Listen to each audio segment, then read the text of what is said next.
కన్న తల్లిగాను నన్ను అర్థం చేసుకోవచ్చు, కానీ ఈ కన్న తల్లిని వాళ్ళు అర్థం చేసుకోలేని స్థితిలో ఉన్నారు. నిజమేనే, వాళ్ళ స్థితిలో ఉన్నారని నువ్వు ఏడుస్తూ కూర్చుంటే సమస్యకి సమాధానం దొరుకుతుందా? నీ దుఃఖం నిన్ను బలహీనపరుస్తుంది, వాళ్ళ అపనమ్మకానికి బలాన్ని ఇస్తుంది. వెళ్ళిపోయే కూలబట్టలు కాదే, లేచి నీకు నువ్వుగా నిలబడు.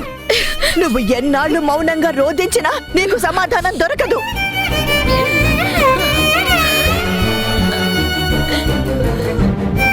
వాళ్ళ ప్రశ్నలకు కానీ నీ బతుక్కి కానీ భవిష్యత్తుకు కానీ సమాధానం రావాలంటే ప్రయత్నం చెయ్యాలి.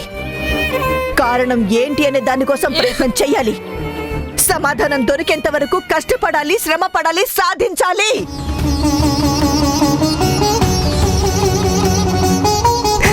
కన్నీళ్లతో కాదు, కఠిన నిర్ణయం తీసుకో. ఏడుపు పరిష్కారం కాదు, వెతుకులాట పరిష్కారం. సమస్యకి భయపడితే ముందుకు సాగడం కష్టమవుతుంది. భయానికి లొంగిపోతే బ్రతకడం కష్టమవుతుంది. ఎదురెళ్ళడం నేర్చుకో, ఎదిరించడం నేర్చుకో. అయినా నీకు నేను చెప్పడమేంటే, ఇన్నాళ్ళు ఎలా నిలబడ్డావో అలాగే నిలబడు. ఈ కొత్త సమస్యకి కారణమేంటో తెలుసుకునే ప్రయత్నం చెయ్యి. సంక్రాంతి కాంతుల సంధ్యా దీపం చేస్తానమ్మా, తప్పకుండా చేస్తాను. అన్వేషణ మొదలు పెడతాను.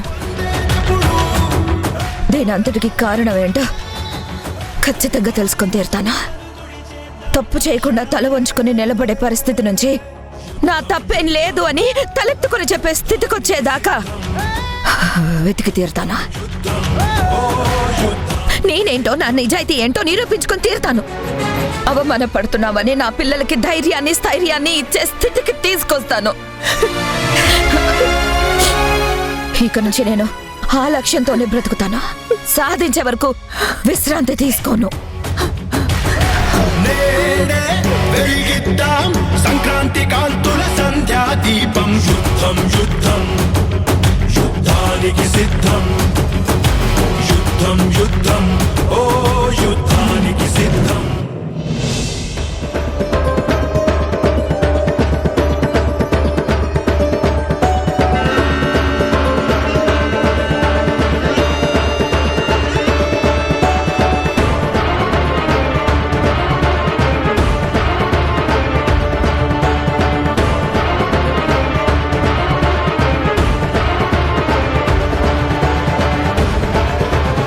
అమ్మా అమ్మా అమ్మా అమ్మా అమ్మా అమ్మా అమ్మా అమ్మా అమ్మా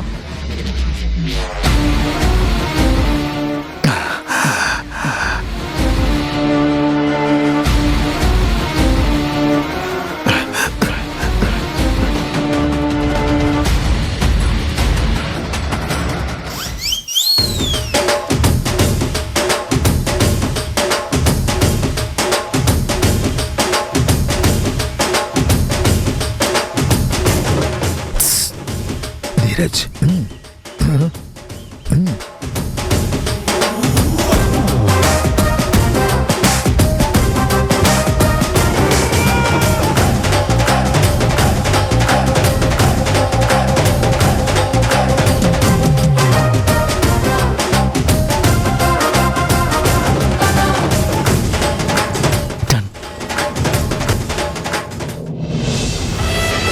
ఏంటి చాలా హుషారుగా ఉన్నట్టున్నావు? ఉండనా మరి, నా ప్లాన్ మెల్లమెల్లగా రూట్లో పడింది. వాడు నా గ్రిప్ లోకి వచ్చాడు. ఈ ఇంటి పెత్తనం నా చేతిలోకి రాబోతోంది. కాన్ఫిడెన్స్ లెవెల్స్ పెరిగాయి. ధీమాగా దర్జాగా ఉండబోతున్నాను అన్న ఆలోచన వచ్చినప్పుడు హుషారుగా ఉండక డల్ గా ఉంటానా? ప్రేమయాత్రలకు బృందావనము నందనవనము ఏలలో కులుకులొలుకు చలి చెంతనుండగా వేరే స్వర్గము ఏ. కులుకు లేదు, స్వర్గం లేదు, చెలి లేదు, చాంతాడు లేదు. పో అవతలికి. మూడు డిస్టర్బ్ చేయడానికి 11 గ్రహాల దాపరించావు.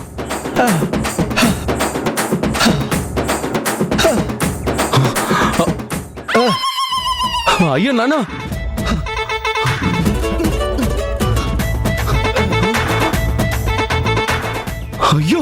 అమ్మా నాన్న హెడ్కి బ్లడ్ వస్తుంది. వామ్మో, బ్లడ్ వస్తుంది శక్తి. నానా నానా ఏంటమ్మా ఇది? నాన్నేదో సరదాగా నీ పక్కన కూర్చుంటే అంతలా నెట్టాలా?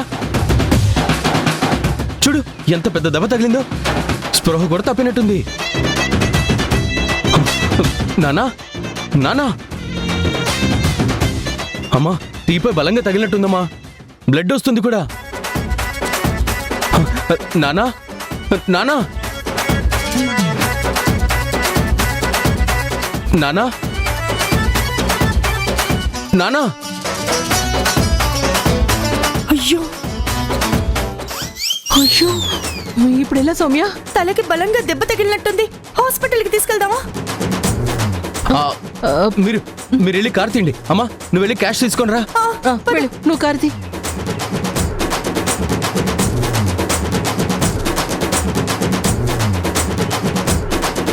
నాన్నా వెళ్ళిపోయారు.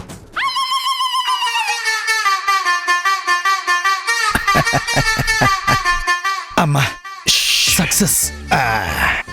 టాలెంట్ కి కేర్ ఆఫ్ అడ్రస్ ఏరా మీ నాన్నంటే. కంగారు పడిపోయింది. ఎంతైనా మొగుడు మొగుడే కదా, ప్రేమ ప్రేమే కదా. అది లోపల నుంచి రాగానే ఆ కరెన్సీ కట్ట తీసేసుకో. ఆ తర్వాత డ్రామా ఎలా కంటిన్యూ చేయాలో నేను చేస్తాను.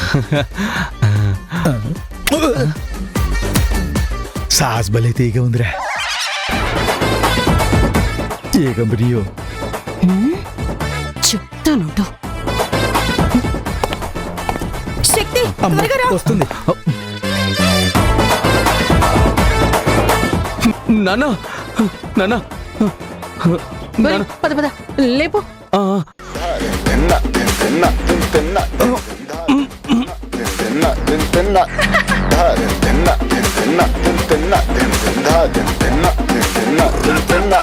పదమ్మా. అమ్మా ఆ డబ్బు కట్టివ్వు. ఇస్తా ఇస్తా, కానీ నాకిప్పుడే ఒక ఐడియా వచ్చిందిరా. ఈ టైంలో ఐడియాలు ఏంటమ్మా? అసలే నాన్న స్పృహ తప్పి పడిపోతే లేట్ చేస్తే ఇప్పటిదాకా ఏం చేశారని డాక్టర్ తిడతారు. సిచ్యువేషన్ క్రిటికల్ కండిషన్ కావచ్చు. పదమ్మ వెళ్దాం. ఒరేయ్, ఒక్కొక్కసారి అనుకోకుండా తల మీద దెబ్బ తగిలితే ఇలాగే స్పృహ కోల్పోతారట. అప్పుడు తలలో ఉన్న బ్లడ్ క్లాట్ అవ్వకుండా ఉండాలంటే తల మీద బలంగా కర్రతో కొట్టాలని మా నాన్నమ్మ చెప్పింది. అమ్మా ఏంటి? దెబ్బ తగిలిన తల మీద కర్రతో కొడతావా? ఆ అలాంటి పిచ్చి పనులు చేస్తే ఎప్పుడో పోవాల్సిన ప్రాణం ఇప్పుడే పోతుంది. అలా ఏం కాదురా, మా నాన్నమ్మ చెప్పింది నేను 100% నమ్ముతాన్రా. ఒక్కోసారి చిట్కా వైద్యాలే ఇంటెన్సివ్ కేర్ లో ఉన్న వాళ్ళని కూడా బతికిస్తాయి తెలుసా?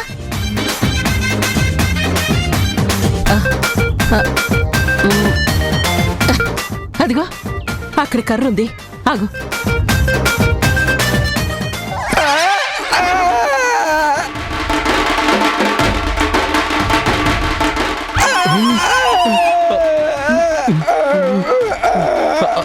ఇప్పుడు అది ఆ కర్ర తీసుకొచ్చి నా తల బద్దలు కొట్టేటుందిరా. దాని దెబ్బ చురుకు సంగతి, దాని చేతుల బలం సంగతి నీకు తెలీదురా. తిని తిని ఈ తల చాలా సార్లు ఒప్పి కట్టింది. నన్ను కాపాడరా ప్లీజ్. డోంట్ వరీ డాడీ, నేను కొట్టనేవారు కదా. నువ్వు యాక్టింగ్ కంటిన్యూ చెయ్యి. అబ్బో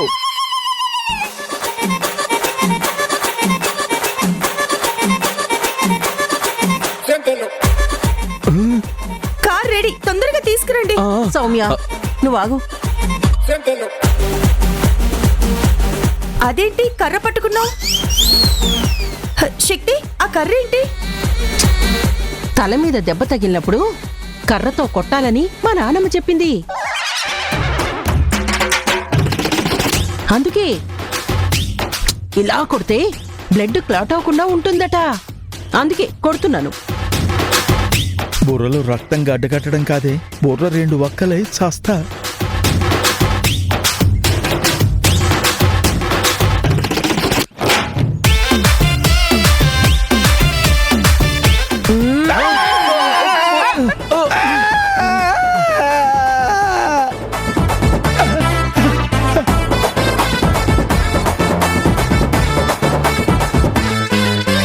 ఏంటి నువ్వు స్పృహ తప్పి పడిపోయావా?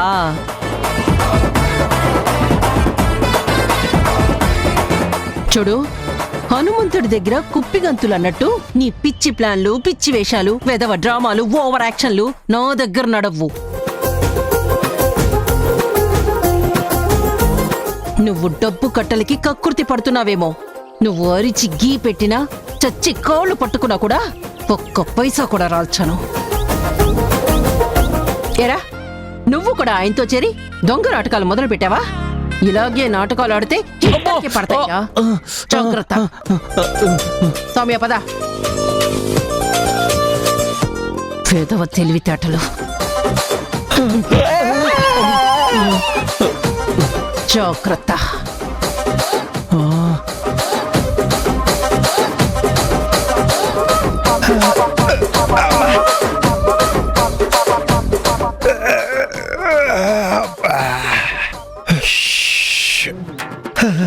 ఏం పర్వాలేదులే.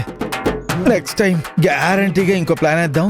గ్యారంటీగా సక్సెస్ అవుద్ది. ప్రతిసారి ఫెయిల్ అవుతుంది. రే, ఆ సాస్ కొంచెం అందుకోరా, బాగుంది. అమ్మా,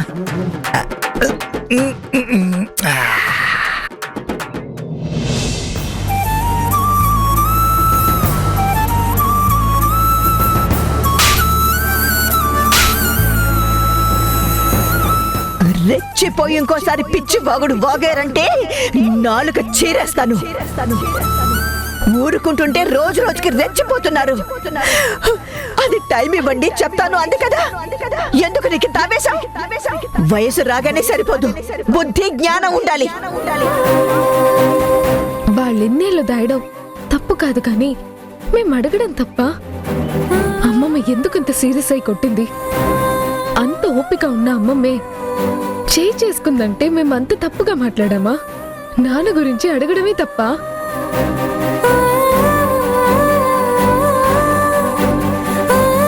తొందరపడ్డామేమో, అమ్మని పదే పదే అడిగి బాధ పెడుతున్నామేమో. అందుకే అమ్మమ్మకి కోపం వచ్చుంటుంది. అమ్మ కంటే ఎక్కువ ప్రేమించి అమ్మమ్మ చేసుకుందంటే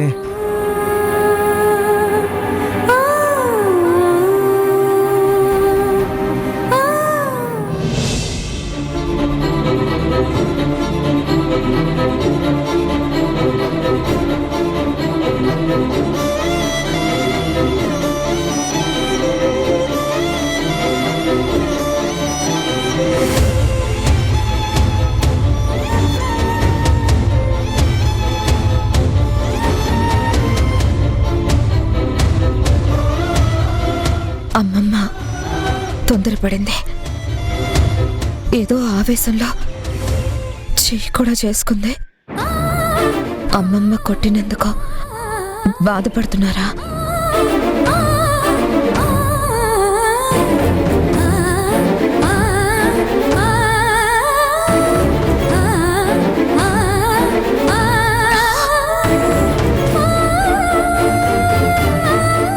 చిన్న, మన అమ్మమ్మే కదా, మనసులో పెట్టుకొని అంత మదన పడాలా? మీరు పదే పదే అడుగుతుంటే నేనే సమాధానం చెప్పలేక భరిస్తూ ఉన్నానురా. పాపం అమ్మమ్మ పెద్దది కదా, బాధ అనిపించిందేమో. బీపీ పెరిగి కొంచెం తొందరపడింది. తను కొట్టిందని ఇలా బాధపడకూడదు. చూడు, అమ్మమ్మ కూడా చాలా బాధపడుతుంది. మీరిద్దరూ బాధపడి అమ్మమ్మని కూడా బాధపడతారా? ఒకరు కొట్టడం, ఇంకొకరు సారీ చెప్పడం బాగుంది. ఇద్దరు బయట అనుకొని వచ్చారా? మేం తప్పు చేస్తే కొడితే ఏం బాధపడం, కానీ ఏ తప్పు చేయకుండా మమ్మల్ని కొడితే మీరు బుజ్జగిస్తే మర్చిపోతాం అనుకుంటున్నారా? కొట్టడం, సారీలు చెప్పడం అంత ఈజీ కాదు.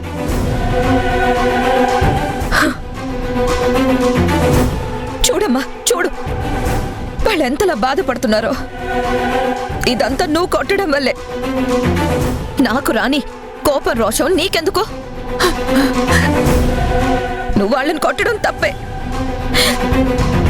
చెప్పు, నువ్వే సారీ చెప్పు, నువ్వే బ్రతిమలాడు.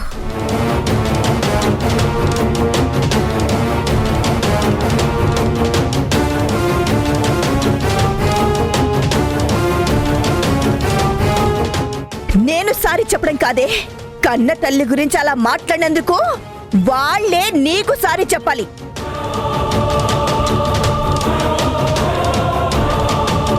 నిన్ను తల దించుకునేలా చేసినందుకు వాళ్ళే తల వంచుకోవాలి. నేను తల వంచి సారీ చెప్పడం ఏంటే? అక్కలా మాట్లాడడానికి కారణం అమ్మాయి కదా. మా నాన్న ఎవరో చెప్తే మేమెందుకు అలా మాట్లాడతాం? అలా మాట్లాడాల్సిన అవసరం మాకెందుకు వస్తుంది? ఇంకా ఎన్నాళ్ళని నిజం తేయడం? దానివల్ల ఏం లాభం? మేం బాధపడుతున్నామనే బాధ నిజంగా మీకుంటే చెప్పొచ్చు కదా. మాకు ఈ సారీలు సంజాయిషులు ఏం అవసరం లేదు. మా నాన్న ఎవరో చెప్తే చాలు. ఇదేనే ఇదే వీళ్ళిలా మాట్లాడుతుంటే నువ్వు సహిస్తావేమో కానీ నేను భరించలేకపోతున్నానే. నేను వాళ్ళని కొట్టడమేమో కానీ వాళ్ళన్న ప్రతి మాట నా చెంప మీద పెళ్ళు పెళ్ళు మనకు కొట్టినట్టు అనిపిస్తుంది. వాళ్ళు ఏమన్నా భరించే ఓపిక నీకుందేమో కానీ నాకు లేదే జనని. నీ మీద నిజంగా ప్రేమ ఉన్న వాళ్లే అయితే, నువ్వంటే గౌరవం ఉన్న వాళ్లే అయితే, నీ మాటకు విలువిచ్చే వాళ్లే అయితే నువ్వు టైం అడిగావు కదా, అప్పటిదాకా సైలెంట్ గా ఉండమని చెప్పు.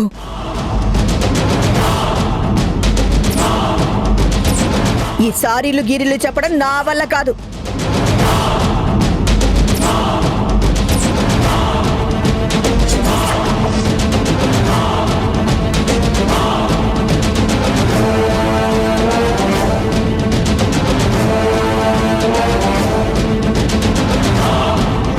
నువ్వు మాత్రం ఎందుకు ఇక్కడ? మా ఏడుపేదో మేము ఏడుస్తాం, వెళ్ళండి. ఆవిడ గారు నిష్ఠూరాలు ఆడుతుంది కదా, మమ్మల్ని ఏదో బుజ్జగించడానికి వచ్చావు కదా, వెళ్ళు వెళ్ళ ఆవిడికి సర్ది చెప్పు. అయినా మమ్మల్ని ఇలా బాధ పెట్టడం మీరు బాధపడ్డాం తప్ప అంతకు మించి చేసేదేముంది, చేయగలిగేదేముంది? దయచేసి వెళ్ళు తల్లి, వెళ్ళెక్కడి నుంచి. వెళ్ళండి. పాపం చినబోకుమా, చేయూతనందించు సాయం ఏనాడు చేసింది సంఘం గమనించుమా.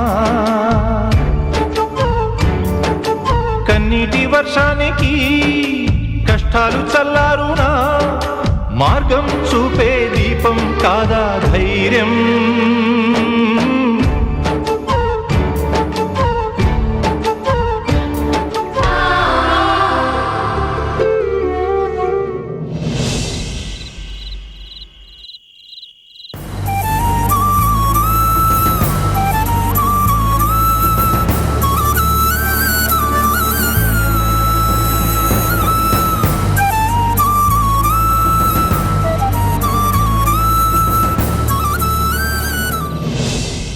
ఎదకి ఒక గాయం బదల మంది ప్రాణం, చెలిమి విడి పందం ఎవరు ఇక సొంతం.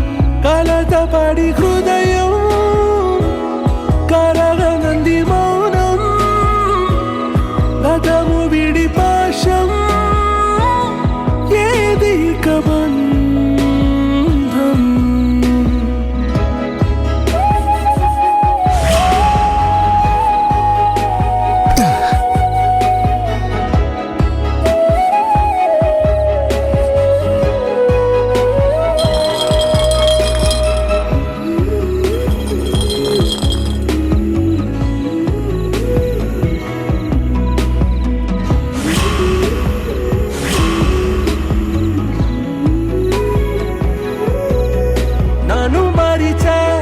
మరుక్షణమే విరహాల వేదన.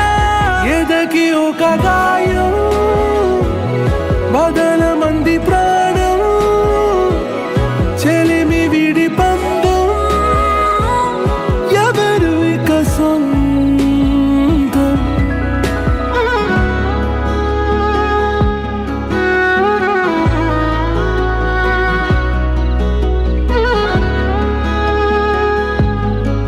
ఏంట్రా ఇది? నువ్వేం చేస్తున్నావు నీకేమన్నా అర్థమవుతుందా? నువ్వు డాక్టర్ గుణశేఖర్ వేనరా? నువ్వు డ్రింక్ చేయటం ఏంట్రా? చాలురా చాలు. ఈ 2 రోజుల నుంచి నువ్వు తాగి బాధలు దిగమింగుకోవాలనుకుంటున్నావు. నీ మనసులో ఎవరిని కోరుకుంటున్నావో వాళ్ళని మర్చిపోదాం అనుకుంటున్నావురా. కానీ మత్తులో పడి ప్రపంచాన్నే మర్చిపోతున్నావురా. అసలు ఎందుకు తాగుతున్నావో, ఎంత తాగుతున్నావో నీకన్నా తెలుస్తుందారా? నువ్వు ఇలా ఎన్ని రోజులు తాగినా, ఎన్ని బాటిల్స్ తాగినా వదిన్ని మర్చిపోలేవురా. తను నీ మనసులో ఉంది, నీ గుండెల్లో ఉంది. తను నీ బెటర్ హాఫ్, నీలో సగం రా వదిన. నువ్వు వదిన్ని మర్చిపోవడానికి తాగుతున్నావు, కానీ ఆ ధ్యాసలో నుంచి బయటికి రాలేకపోతున్నావు. ఎందుకంటే అంత బలంగా వదిన నీ ఆలోచనల్లో స్థానం సంపాదించుకుంది. ఈ మత్తు వదిలించుకోరా. ఒక్కసారి కళ్ళు తెరిచి బయట ఏం జరుగుతుందో చూడు.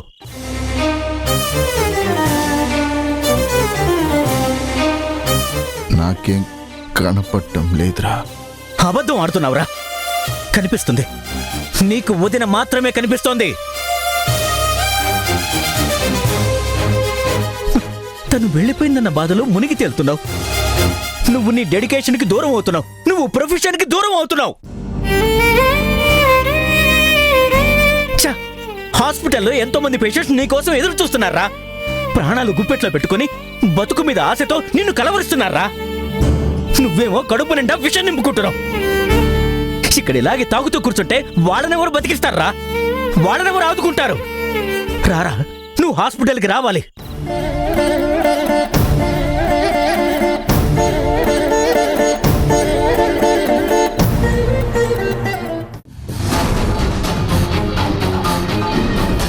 నీకు మీ నాన్నున్నాడు.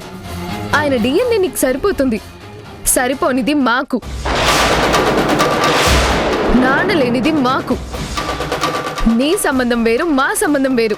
తేడా ఉందనడానికి ఇదొక్కటి సరిపోదా?